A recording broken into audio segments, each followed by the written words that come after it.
Hi everyone, today's lesson recap will be short. This is for February 25th, and short because much of what was said down here in screencasts of the day. And I'll get to that in a minute. So what did we talk about? Well, we talked about why validating user input is important and how you might do it, at least do it to some extent. And then we reviewed how the scanf function works. Now there's some sample code in here which you can look at for the scanf function, and there's also some code for reviewing how arguments are passed to functions. So the sample code is here. You can fork it, and by that I mean if you just click on this, it will open this code in your copy of Online GDB, and then up here you click on the fork button, which I'll do now. And you can see it has now copied the code as a new project into your collection of projects, and the default name is forked from null. So when you do the first save, it will prompt you for a proper name. Now I've already got this code, so I'm not going to save it, but that's what you'll see. So back to here, do that for both of these projects, save them with some appropriate name, and then watch the videos down here. So here is it discusses whoops, sorry, just going to close that. I'm not going to watch the videos now. So there's one on validating user input, why it's important, how you can do it, and also passing arguments to functions. Now, if you have finished all the exercises, 1 through 8, then here is some additional work to do. There's no new, well, this is a new one, of course, but it's not really required. It's if you can plow your way through this and make some contribution to the code or demonstrate your understanding of the code, that will certainly be taken into account, but it's not required. Now, there's a 15-minute video about this game. It's a tic-tac-toe game. If you're not familiar with how tic-tac-toe works, there's a 1-minute video that explains how tic-tac-toe works. And there's some features in the game, and I'll just play the game quickly so you can see it. There are some features in the code, excuse me. There are some features in the code which we have not discussed in class. And that's what is discussed down here under tic-tac-toe game. Now, one of the things that's discussed is the use of arrays, and they're used they're used a lot in this game. There's also the ternary operator. There's some additional preprocessor directives, namely the define directive. So if you're up to it and you're finished with your exercises, you can have a look at this. Now, let's just play it just for kicks. Now, I have it over here on my list of projects, and here it is. Now, this is the latest version. The original version came from this code here at cprogrammingnotes.com. And you can go there. They have lots of other sample code. Some of it, I believe, was written for more of a Windows environment, or even a DOS environment. Certainly not a Unix environment, or I should say Starnix. I'm just going to put a comment here, what I mean by that. There is this, perhaps you've seen it, this thing called Starnix. And that's referring to the Unix operating system, the Linux operating system, and the BSD, Berkeley Software Distribution, which is a fork of Unix. And then there's this free BSD. So that's free. It's a free version of the Berkeley Software Distribution. And BSD, by the way, is the code base upon which Mac OS is based. So Mac OS comes, sort of by a circuitous route, comes from Unix. It has more in common with Unix certainly than it does with Windows. It has more in common with Linux than it does with Windows. So all of these operating systems collectively are referred to as Starnix. And there's also this notion of I believe it's called POSIX. Let's do a quick, oh, I like bikes, you know that. Do a quick search on POSIX, and you can see it stands for Portable Operating System Interface, and it's an IEEE standard designed to facilitate application portability. POSIX is an attempt by a consortium of vendors to create a single standard version of Unix. If they are successful, it would make it a lot easier to port applications between hardware platforms.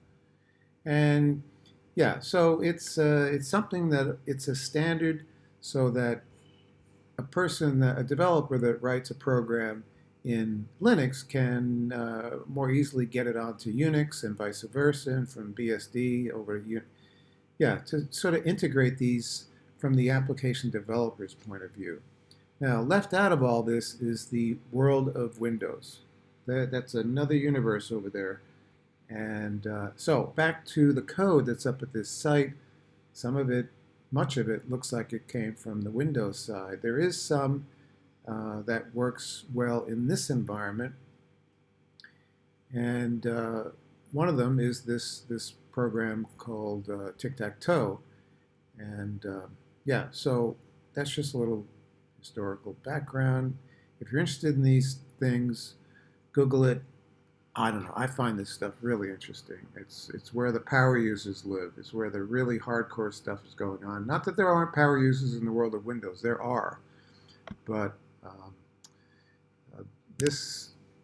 those things I just talked about, they tend to be more, lead to more open source realms. So, where were we? Oh, we're going to run this game. I'm not going to dig into the code that's explained a bit in the video. So here it is. And it displays a tic-tac-toe board. And you have two players. Player 1 is going to use X's. Player 2 is going to use O's. And the objective is to form a row or column or diagonal of X's or O's. First player to do that wins. So player 1 begins, and it's prompting player 1 to enter a number. So I'm going to pick square number 5. Press 5, enter, and it puts a square there. Player 2 is now going to go, and let's say she picks square number 3. Now I'm going to come over here and try and block player 2 over here, so I'm going to pick square 6. And there I have that. And now player 2, if he's on the ball, would pick number 4, but let's say he misses it and picks square number 2 instead. So now here's my chance. Player number 1 can pick square number 4 and win the game. Now notice you'll hear a beep when it selects.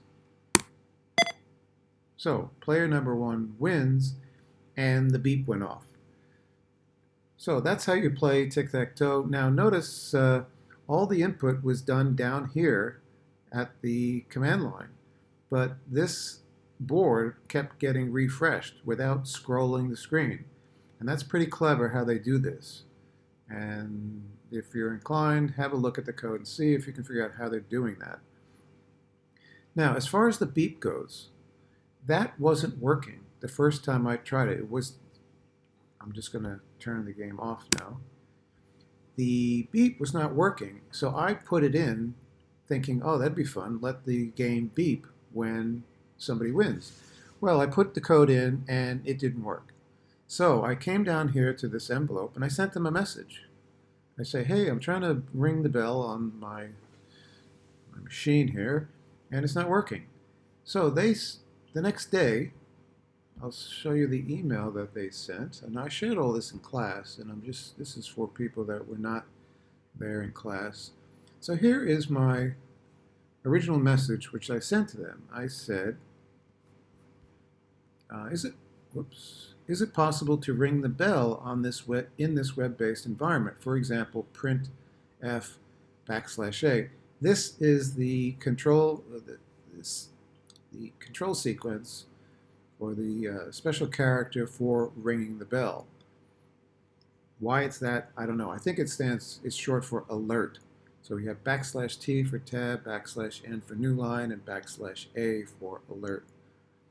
And the next day I got a reply, and here it is up here. It wasn't supported until now, meaning until you sent us this message. Please refresh your page and try it. Now you should get the beep when /A is displayed, not printed. So, I don't know, I thought that was pretty good. You know, this is a free tool, and not only got quick response, you know, they could have said, oh, well, you know, we're not going to implement that, or, you know, we don't have time to do that, we're doing other things. No, they fixed it. And in my way of thinking, it is a fix. I mean, you should be able to do that. So, the moral of the story is, if you're having trouble, or you want to make a comment to the developers, our good friends at Online GDP, send them a message and get involved and be part of the solution. Now, back to lessons page. So another reason why we're not introducing any new exercises today is because we want to give you a chance, those that need it, a chance to catch up with the incomplete exercises. Because we need to start focusing on the inquiring and analyzing write-up in your design folder document. That due date is less than 3 weeks away. It's 2 weeks from this Thursday. So we are going to switch gears a little bit shortly, maybe the end of this week, or certainly by the first thing next week, and talk about that. So do your best to focus on the exercises for now and get ready to do a little bit of work in the inquiring and analyzing. All right then, see you next time, and I will upload this recap to the site today. Cheerio. Bye.